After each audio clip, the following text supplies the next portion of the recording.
You are standing in your driveway.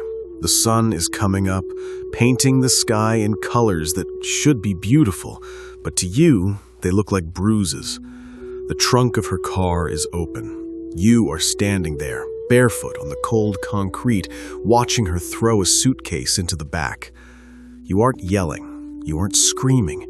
You are doing something much worse. You are begging. You're asking her why. You're asking, can't we talk about this?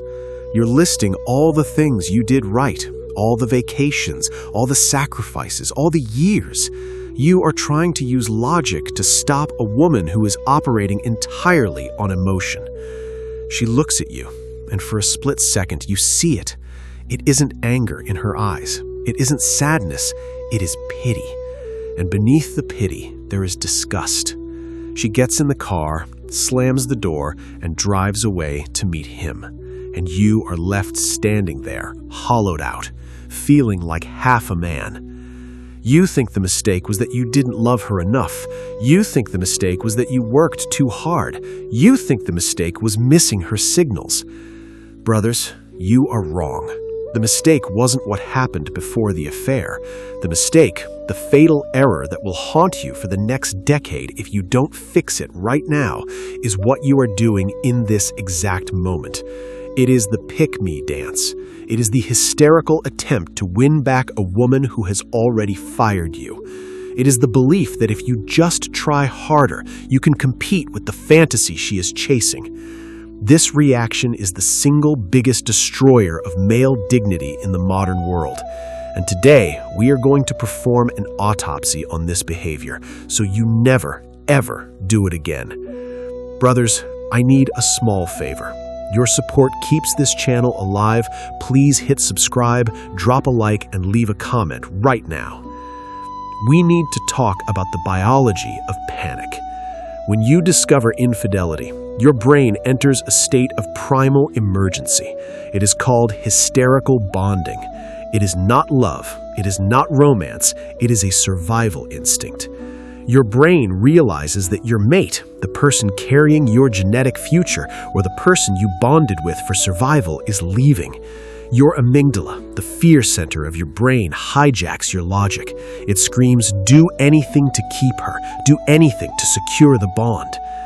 This is why proud men, strong men, men who run companies and lead teams suddenly turn into weeping children when they get cheated on.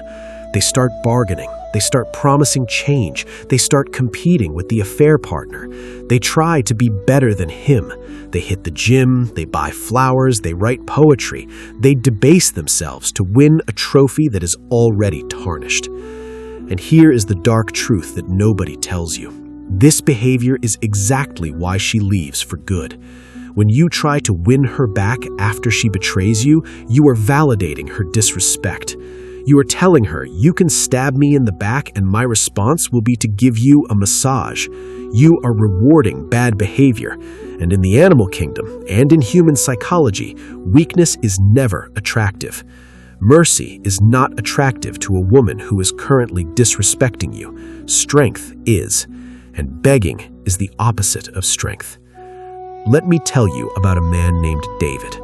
This is the story of the loser, the man who tried to negotiate genuine desire and lost his soul in the process. David was a good guy. He was safe. He was reliable. He found out his wife Jessica was sleeping with a guy she met at her gym. The guy was a stereotype. Broke, no job, living on his friend's couch, but he gave her attention. He gave her tingles. When David found out, he didn't kick her out. He panicked. He thought, if I lose her, I lose my family. I lose my identity. So David went into overdrive. He looked at the affair partner, this loser with no future, and he tried to compete with him.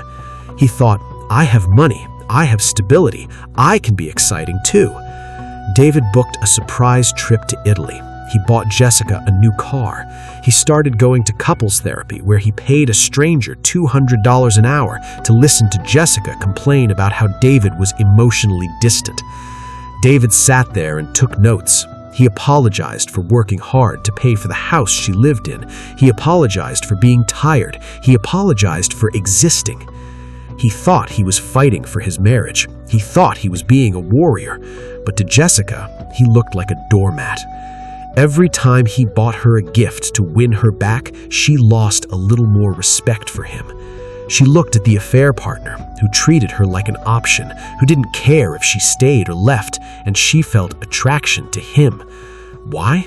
Because he wasn't needy. She looked at David, who was jumping through hoops like a circus animal, and she felt repulsion. 6 months later, they went on that trip to Italy. David spent $10,000. On the last night, in a romantic hotel in Rome, David tried to initiate intimacy. Jessica pushed him away. She said, "I just don't feel it with you. You're trying too hard. It's pathetic." They flew home in silence. She moved out the next week to live with the gym guy. David was left with the credit card bills and a shattered ego. He lost because he tried to buy affection that had already been sold to someone else. He didn't understand that you cannot negotiate desire. You cannot transaction your way out of betrayal.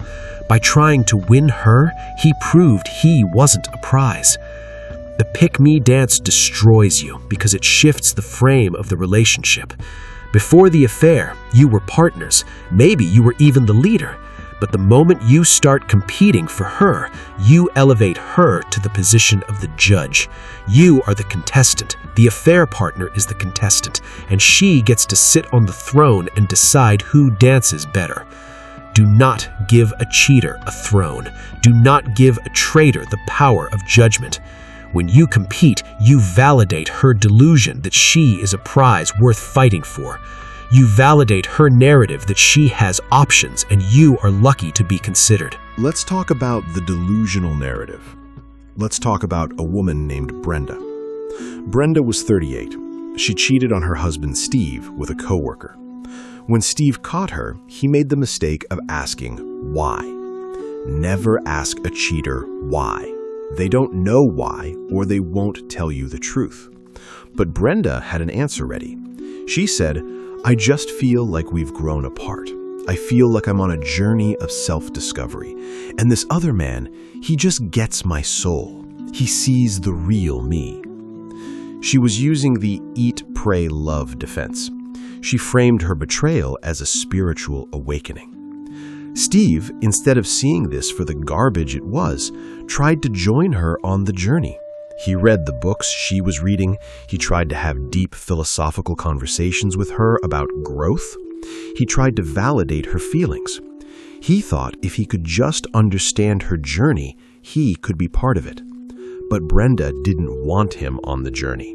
The whole point of the journey was that it didn't include him. Every time Steve tried to connect, Brenda moved the goalposts. She said, "You're trying to control my growth. You're stifling me." She spun a narrative to her friends and family that Steve was clingy and obsessive. She used his attempts to save the marriage as proof that he was the problem. She told people, "I tried to get some space to think and he just won't leave me alone." Steve wasn't controlling. He was terrified. But his terror played right into her script. It allowed her to be the victim of a suffocating marriage rather than the perpetrator of a destructive affair. She used his reaction to justify her action. If he had just walked away, her narrative would have collapsed. She would have been the woman who left a good man. But because he chased, she became the woman escaping a desperate man.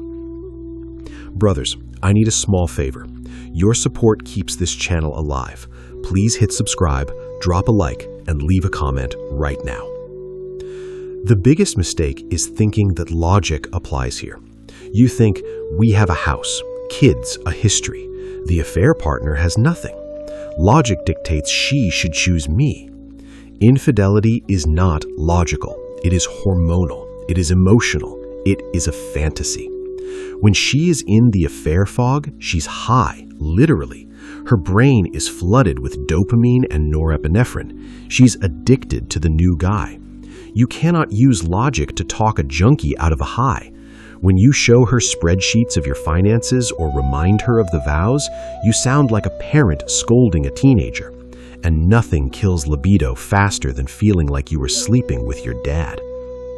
You have to understand the power of the vacuum. Nature abhors a vacuum. When you chase, you fill the space. You suffocate her with your presence, your needs, your pain. She never has a chance to feel the loss of you because you never leave. You're always there, texting, calling, pleading. But when you create a vacuum, when you step back, when you go silent, when you remove your attention, she finally has to face the reality of her choice. She has to sit in the empty house. She has to look at the bills. She has to deal with the affair partner without the thrill of it being forbidden. And usually, that is when the fantasy crumbles. Now, I want to tell you about a winner, a man named Michael. Michael is the blueprint. Michael came home early from a business trip and found his wife's car at a bar downtown. He walked in and saw her in a booth kissing another man. Michael didn't make a scene, he didn't scream, he didn't pull the guy off her. He took a photo with his phone. He turned around and walked out. He went home, he packed a bag, he moved half the money from their joint account into his personal account. He called a lawyer. When his wife Sarah came home 2 hours later, Michael wasn't there. She found a note on the counter. It didn't say, "I love you." It didn't say, "How could you?" It said, "I know. I'm gone. You can speak to my lawyer." Sarah panicked. She called him 50 times. He didn't answer. She texted him, "It was a mistake. Please, let's talk." He didn't reply. Michael went scorched earth, no contact. He didn't block her because he needed to see if she would do anything crazy regarding the kids or money, but he never responded to emotional texts. If she texted about the divorce logistics, he replied with one word. If she texted, "I miss you," silence. For 3 months, Sarah spiraled. She tried to monkey branch to the affair partner, but without the stability of Michael paying the bills and being the safety net, the affair partner looked a lot less appealing. He was just a guy at a bar. Michael was the rock. Michael focused on himself. He didn't hit the gym to win her back. He hit the gym to burn off the rage. He focused on his work to secure his future, not hers. He realized that the woman he married was dead. The person inhabiting her body was a stranger who wished him harm. You do not negotiate with strangers who wish you harm. 6 months later, the divorce was finalized. Sarah was living in a small apartment, miserable, single. Michael was thriving. He had kept his dignity. He hadn't begged. He hadn't danced. He had walked away. And here is the kicker. Years later, Sarah told a mutual friend that Michael was the one who got away, not because he was perfect, but because he was strong. She respected him because he didn't tolerate her disrespect. If he had begged, she would have laughed at him. Because he walked, she remembered him as a king. The mistake men make is thinking that reconciliation is the goal. The goal is respect. If you can get respect, you might get reconciliation, though you probably shouldn't want it. But if you aim for reconciliation by sacrificing respect, you will get neither. You have to be willing to lose the relationship to save it. And even then, you have to ask yourself, is it worth saving? Let's talk about the police officer dynamic. This is another huge mistake. You catch her, she promises to stop, you decide to stay. But now you become the warden. You check her phone every night, you track her location, you smell her clothes, you interrogate her when she is 5 minutes late. You think you are protecting the marriage. You are actually destroying your own sanity. You are living in a state of hypervigilance that floods your body with cortisol. You are aging yourself. You are becoming bitter, angry, and paranoid. And guess what? It doesn't work. If a woman wants to cheat, she will cheat. She will buy a burner phone. She will turn off the GPS. She will find a way. You cannot police a person into loyalty. Loyalty is a character trait, not a compliance issue. By acting like the police, you turn her into the rebellious teenager. She starts to resent your control, and she uses that resentment to justify cheating again. He doesn't trust me anyway, she tells herself, so I might as well do it. The only way to handle this is to realize that you are the prize. This sounds like a cliché, but it is the fundamental truth of intersexual dynamics. The prize does not beg. The prize does not compete. The prize sits on the shelf and waits for someone who can afford the price. The price is loyalty. The price is respect. The price is honesty. If she cannot pay the price, she cannot have the prize. When you discover infidelity, you are at a crossroads. Path A, the pick-me dance. You cry, you beg, you bargain, you lose your dignity, you empower her delusion, you end up broken whether she stays or leaves. Path B, the walkaway. You accept reality. You feel the pain, but you do not show it to her. You protect your assets. You protect your children. You remove your attention. You preserve your self-respect. Path B hurts more in the first week. It feels like you are ripping your own heart out. But Path A hurts for a lifetime. Path A is a slow death by 1,000 cuts. Brothers, I need a small favor. Your support keeps this channel alive. Please hit subscribe, drop a like, and leave a comment right now. You need to implement the gray rock method immediately upon discovery. Become as boring and unreactive as a rock. She cries, you watch. She screams, you watch. She blames you, you state the facts and walk away. She threatens to leave, you hold the door. You do not feed her emotional monster, you starve it. Infidelity thrives on drama. It thrives on the high of emotional intensity. When you remove the drama, you force her to sit in the silence of her own bad decisions, and that silence is where the truth lives. Remember, the woman who cheated on you is not the woman you married. The woman you married made a vow. This woman broke it. You are dealing with a doppelganger. Treat her with caution. Treat her with distance. Do not give her the privilege of your vulnerability. The biggest mistake is believing that your love can fix her broken character. It cannot. Your love is the fuel she used to burn your house down. Stop pouring fuel on the fire. I want to ask you a question, and I want you to be honest in the comments. Did you do the pick-me dance when you found out? Did you try to win her back? And looking back now, do you regret begging, or do you regret not walking away sooner? Drop your story in the comments below. Let's warn the other brothers before they make the same mistake. I'll be reading the replies. Stay strong, brothers.